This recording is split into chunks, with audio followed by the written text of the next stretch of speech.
Assalamualaikum warahmatullahi wabarakatuh. Kembali lagi dengan saya di pembelajaran IPA ya. Sebelum kita memulai pembelajaran hari ini, kita seperti biasa membaca Bismillahirrahmanirrahim. Nah, pembelajaran kali ini kita akan dibawakan oleh Iza Lasrifiani. This is me. Ya, lanjut ya. Saya masih pada bab 1 ya, tentang gerak benda dan makhluk hidup di lingkungan sekitar. Setelah kalian mempelajarinya, nanti kalian akan mampu untuk apa? Menganalisis gerak pada makhluk hidup, sistem gerak pada manusia, dan upaya menjaga kesehatan sistem gerak. Kemudian juga kalian mampu menganalisis gerak lurus, juga pengaruh gaya terhadap gerak berdasarkan hukum Newton dan penerapannya pada gerak benda dan gerak makhluk hidup. Jadi nantinya kalian akan mampu untuk meneliti atau menganalisis di apa yang terjadi di lingkungan sekitar kalian. Oke. Apa yang dipelajari pada bab ini itu adalah ada gerak benda ya. Gerak benda nantinya kita akan mempelajari gerak pada benda, gaya dan hukum Newton. Kemudian kita juga mempelajari tentang gerak makhluk hidup ya. Nanti ada sistem gerak pada manusia, sistem gerak pada hewan dan tumbuhan. Nah, pada bagian pertama kita akan mempelajari gerak pada benda ya. Nanti kita mempelajari pengertian gerak dan gerak lurus. Nah, pada hari kemarin kita telah mempelajari itu tayangan di YouTube kan. Kalian sudah melihat dan Ibu telah memberikan suatu pertanyaan, mengapa benda dapat dikatakan bergerak ya? Mengapa benda dikatakan bergerak? Lihat pengertian gerak ya. Gerak itu benda dikatakan bergerak apabila kedudukannya berubah terhadap titik acuan. Jadi titik acuannya apa dulu ya? Jadi sesuai titik acuan. Selain gerak benda juga ada gerak semu. Gerak semu itu adalah gerak benda yang dilihat oleh pengamat yang berada dalam sistem bergerak. Misalnya, kalian kan ada di bumi ya. Nah, kalian itu melihat ketika titik acuannya kalian di bumi posisi kalian di bumi. Kalian melihat itu bahwa awan itu bergerak. Nah, itu dinamakan gerak semu ya. Padahal kan yang bergerak apa? Tuh ada contohnya ya. Contohnya ada di gambar ya. Kemudian apa lagi? Misalnya gerak semu itu ketika kalian berada di mobil ya. Kalian melihat keluar jendela mobil. Nah, kalian akan melihat pohon-pohon ya yang kalian lewati itu bergerak. Padahal yang bergerak apa?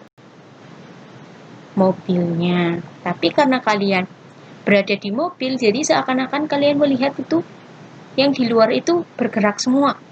Ya, gitu. Oke. Nah, tadi sudah mengerti tentang pengertian gerak, kemudian kita masuk ke gerak lurus. Apa itu gerak lurus? Gerak pada lintasan yang lurus ya. Kemudian apa besaran yang terkait dalam gerak lurus suatu benda? Masih ingat tentang besaran waktu kelas 1? Besaran adalah segala sesuatu yang dapat diukur dan dinyatakan dengan angka, serta diikuti dengan satuan. Nah, kemudian satuan itu apa sih?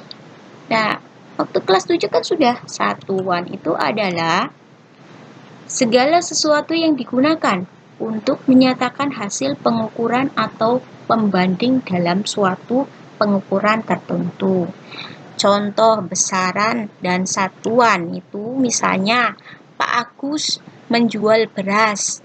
Beliau mengukurnya menggunakan genggam. Ya, genggam tangan ya.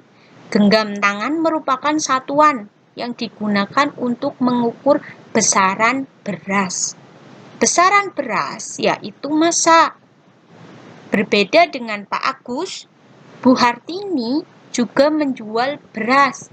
Bedanya, beliau, Bu Hartini ini menggunakan timbangan kilogram, ya, timbangan kilogram yang biasa di penjual toko itu, ya, di pasar. Keduanya mengukur besaran yang sama, keduanya itu Pak Agus dengan Bu Hartini.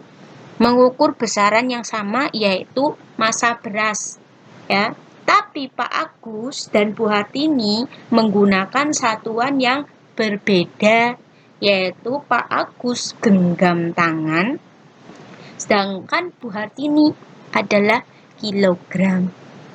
Jelas? Kita lanjut. Maka apa besaran yang terkait dalam gerak lurus suatu benda? Apa yuk?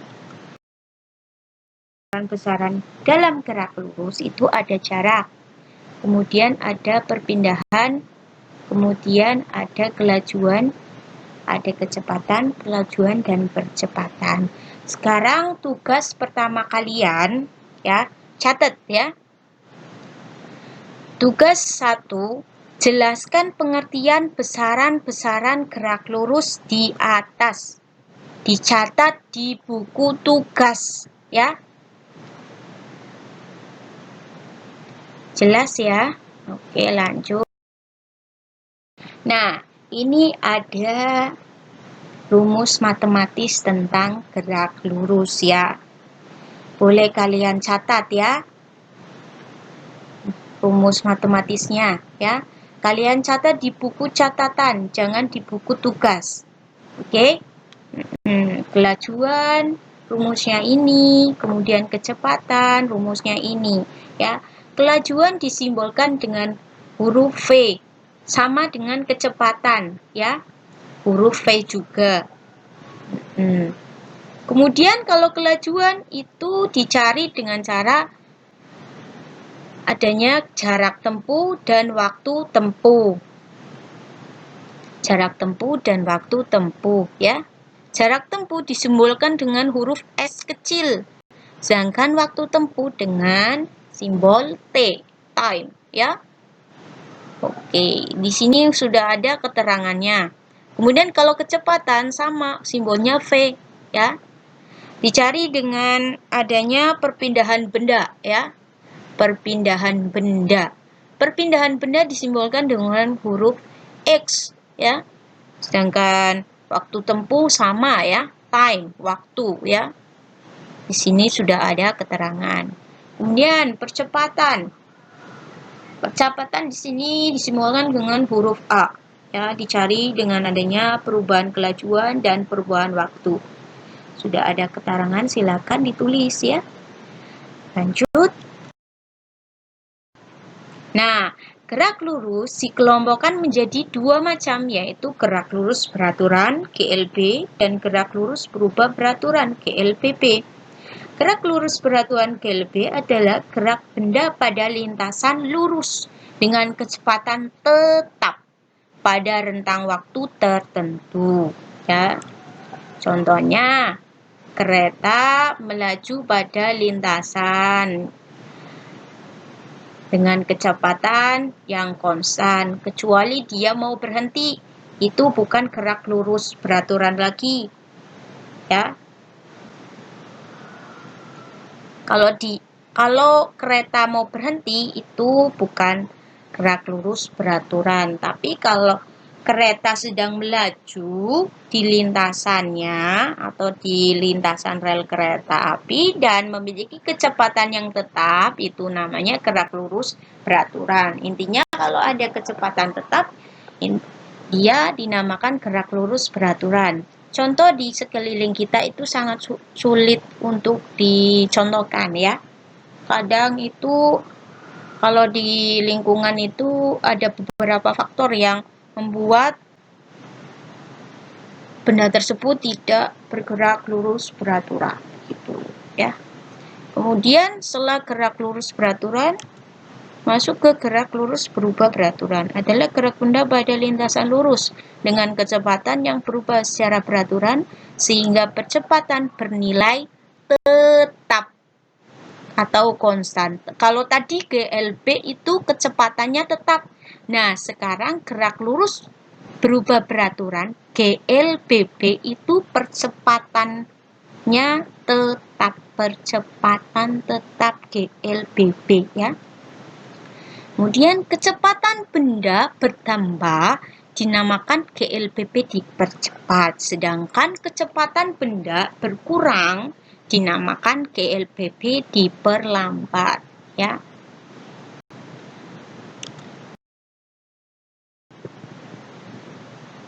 Kemudian contoh soal cerita ya. Roket SpaceX bergerak dengan kecepatan konstan ya, 250 meter per sekon. Selama 5 sekon, roket melakukan percepatan sebesar 50 meter per sekon kuadrat. Berapakah kecepatan roket sekarang? Mau buat tugas atau dikerjakan sekarang? Karena sudah tadi ada tugas, maka kita kerjakan bersama-sama ya. Jawab ya, jawaban yaitu langkah pertama kita harus diketahui dulu. Harus tahu apa sih itu nilai-nilainya itu ya. Pertama, kecepatan konstan itu disimbolkan dengan V0, 250 meter per sekon. Kemudian selama 5 sekon T ya, waktu delta T ya. Kemudian roket melakukan percepatan. Jadi percepatan itu simbolnya A kecil. Di sini berarti menulisnya huruf A kecil ya. A sama dengan 50 meter per sekon kuadrat. Ditanyakan apa? Berapakah kecepatan roket? Sekarang kecepatan roket V ya. V0, V2 ya. Tadi kan roket bergerak itu dari diam, kemudian dia bergerak ke atas ya kan. V0 kan awal kan, berarti kecepatan ketika dia belum dinyalakan berarti kan masih itu ya.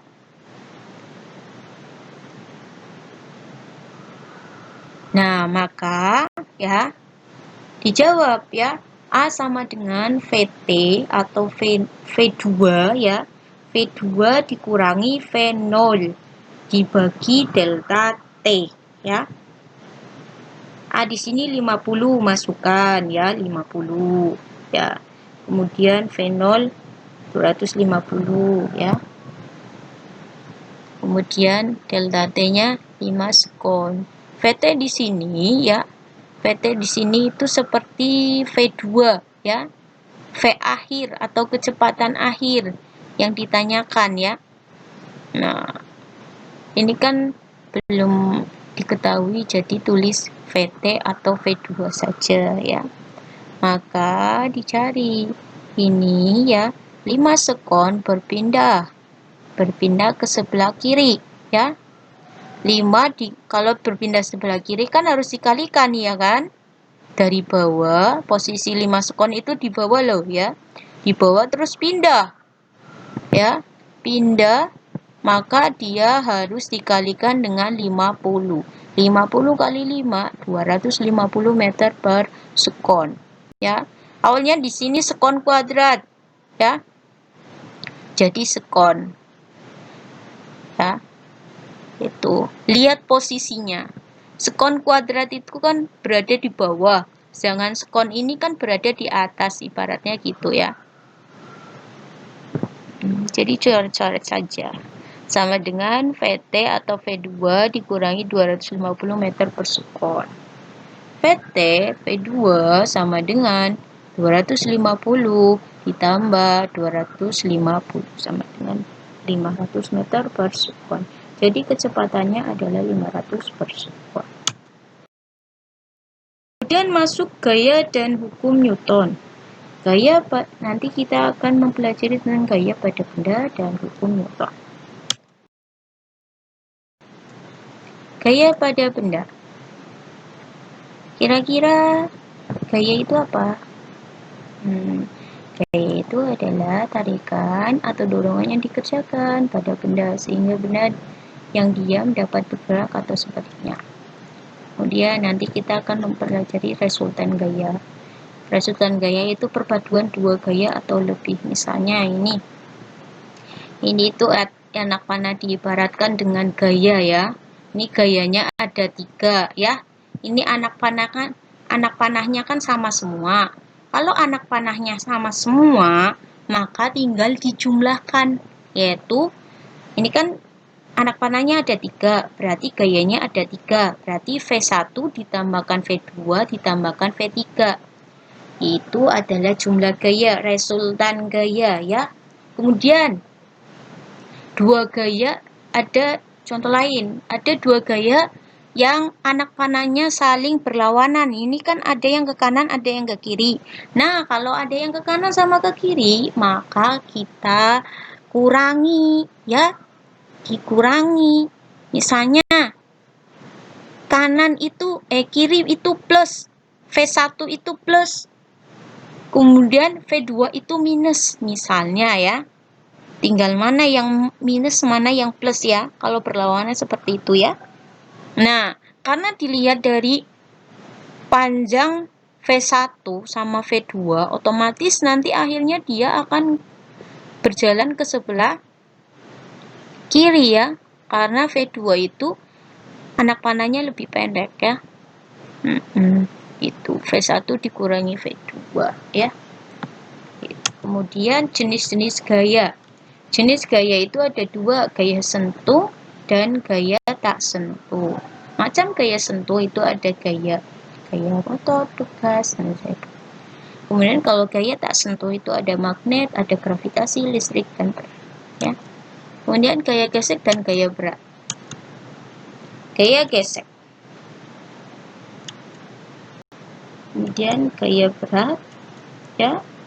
Gaya gesek itu adalah suatu gaya, misalnya kalian mendorong meja di permukaan yang kasar. Nah, sama mendorong meja di permukaan yang licin. Kalau kalian mendorong meja, keduanya itu lebih gampangan mana? Di permukaan yang licin, karena gaya geseknya itu sangat kecil, ya. Jangan di permukaan kasar, itu gaya geseknya besar, tergantung lantainya itu kasarnya seperti apa, kerikil besar atau gimana ya. Kalau semakin kerikilnya besar ya otomatis gaya geseknya akan semakin besar ya. Kalau yang licin otomatis dia licin halus ya, jadi gampang untuk mendorong, oke? Nah, kemudian tugas yang kedua, jelaskan pengertian gaya sentuh, gaya tak sentuh, gaya gesek, dan gaya berat. Kalian tulis di buku tugas ya. Kemudian hukum Newton. Ya, ini hukum Newton itu dikemukakan oleh yang namanya Isaac Newton ya. Isaac Newton itu dulunya ya, menurut buku ya, pengetahuan ibu dulu ya, Isaac Newton itu duduk di bawah pohon ya, kemudian tiba-tiba apel jatuh. Nah, kemudian dia berpikir, kenapa bisa apel jatuh? Begitu. Maka terciptalah hukum Newton ini. Hukum Newton dibagi menjadi 3.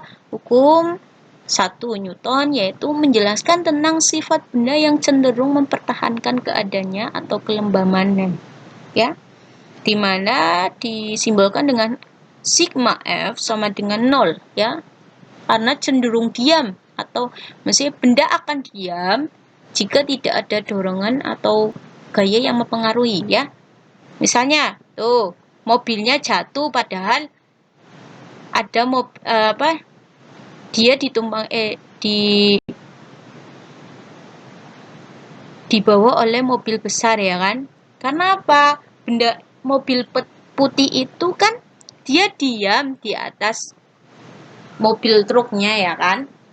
Nah, karena dia diam, dia akan mempertahankan kediamannya. Jadi tidak mengikuti mobil truknya, kecuali kalau mobil putihnya itu diikat dengan mobil truk, maka dia akan mengikuti mobil truknya kemanapun ya, karena dia di sini di gambar ini tidak diikat ya, maka karena dia diam di situ, maka dia akan diam dan jatuh ya. Gitu. Kemudian hukum 2 Newton. Jika ada resultan gaya yang bekerja pada sebuah benda, akan dihasilkan suatu percepatan dalam arah yang sama dengan resultan gaya. Ya, bisa disimpulkan dengan sigma F sama dengan massa kali percepatan ya. Kemudian contohnya apa? Contohnya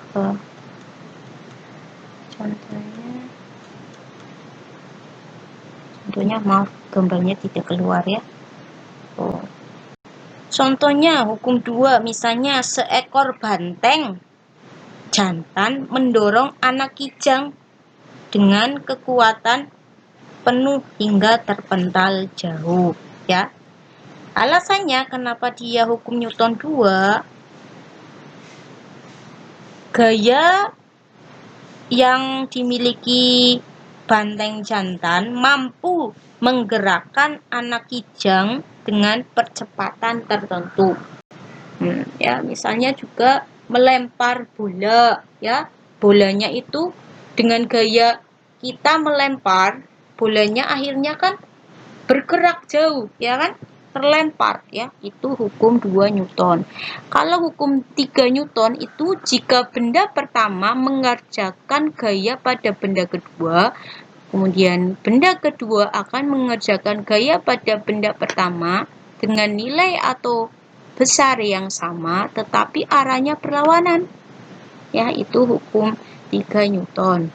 Nah, kalau di gambar ini ya, ini ada anak panah saling berlawanan. Misalnya juga kalian bisa ibaratkan kalian memukul tembok ya. Kalian memukul tembok, apa yang terjadi pada temboknya? Temboknya kan tetap seperti biasa dan kalian apa yang kalian rasakan pada tangan?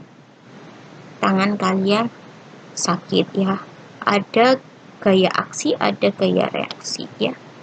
Contoh lain lagi untuk hukum 3 Newton, itu seekor ikan berenang di dalam air dengan cara menggerakkan siripnya ke belakang. Itu contoh hukum 3 Newton. Alasannya kenapa? Gerakan sirip ikan ke belakang itu dinamakan gaya aksi, mengakibatkan ikan terdorong ke depan. Ikan terdorong ke depan itu merupakan gaya reaksi. Jadi hukum 3 Newton ini itu harus ada gaya aksi dan gaya reaksi. Kalau tadi memukul tembok, gaya aksinya kan tangan itu memukul ke tembok, ya kan? Gaya reaksinya apa? Tangan itu sakit, ya. Oke. Tugas ketiga itu carilah contoh peristiwa hukum 1, 2, 3 Newton dalam kehidupan sehari-hari. Masing-masing 2 contohnya ya. Ditulis di buku tugas ya. Nah, ini ada contoh soal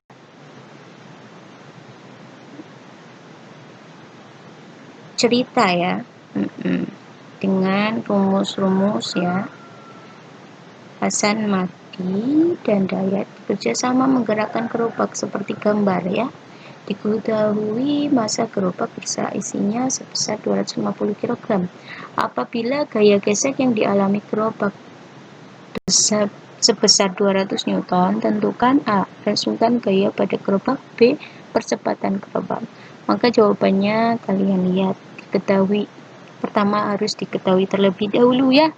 Harus diketahui dalam soal itu apa saja ya. Itu berarti dalam gambar itu ada 2 orang ya. 2 orang sama 3 orang ya. Satu lagi depan ya. 3 berarti ada 3 gaya yang bekerja pada si gerobak. F1, F2, F3 ya. tulis ya, F1, F2, F3 ya, diketahui F1 berapa, F2 berapa, F3 berapa. Kemudian massa gerobak sama isinya itu 250 massa. Massa itu disimbolkan huruf M ya. Kemudian karena dia berjalan di aspal ya, mungkin ya. Itu maka ada yang namanya gaya gesek ya. Gaya geseknya berapa? 200 Newton. Gaya gesek di sini simbolnya itu F kecil ya. Ditanyakan apa? Resultan gaya pada gerobak ya. Harusnya ini sigma F ya. Maaf salah, ini bukan SF ya. Dan percepatan gerobak ya. Kalian bisa lihat ya. Nah, ini kan ada 3 gaya yang bekerja ya. Kemudian ada gesek, ada gaya geseknya. Perlu kalian tahu ya, gaya gesek itu selalu berlawanan arah dengan gaya benda ya. Gaya gesek selalu berlawanan arah dengan gaya benda. Misalnya orang-orang ini itu bergerak ke kanan, maka gaya geseknya kemana? Ke kiri ya. Maka nilai F itu selalu minus ya, minus ya, min ya. Nilai gaya gesek, maksudnya F itu gaya gesek ya, F kecil minus ya. Oke, maka didapatkan 200 Newton ya. Kemudian untuk mencari percepatan itu kan sigma F sama dengan M kali A ya. Maka untuk mencari percepatan tinggal dibalik aja. A sama dengan sigma F dibagi M. Tinggal masukkan sigma F itu 200, M-nya 250 ya. Untuk tugas-tugasnya silakan kalian tulis buku tugas ya. Kemudian kalian kerjakan dan kalian kumpulkan dengan cara memfoto tugas tersebut ya. Kemudian kirim ke WA pribadinya Ibu. Terakhir mengumpulkannya itu hari Minggu ya. Jika tidak mengumpulkan, maka kalian tidak memperoleh nilai ya. Berarti kalian tidak mengerjakan ya. Ibu kasih nilai 0 ya. Kalau kalian mengerjakan cuma tugas 1 dan tugas 2, Ibu tetap kasih nilai ya. Berarti kalian ada usaha. Ibu mau melihat kalian berusaha atau tidak ya. Dan materi yang Ibu kasih, kalian silakan catat di buku catatan ya. Semoga pembelajaran yang Ibu berikan kepada kalian bermanfaat ya. Dan untuk minggu depan kita akan masuk ke gerak pada manusia dan gerak pada tumbuhan dan hewan ya. Sekian dan alhamdulillah jazakumullahu khairah. Wassalamualaikum warahmatullahi wabarakatuh. Tetap jaga kesehatan dan kebersihan.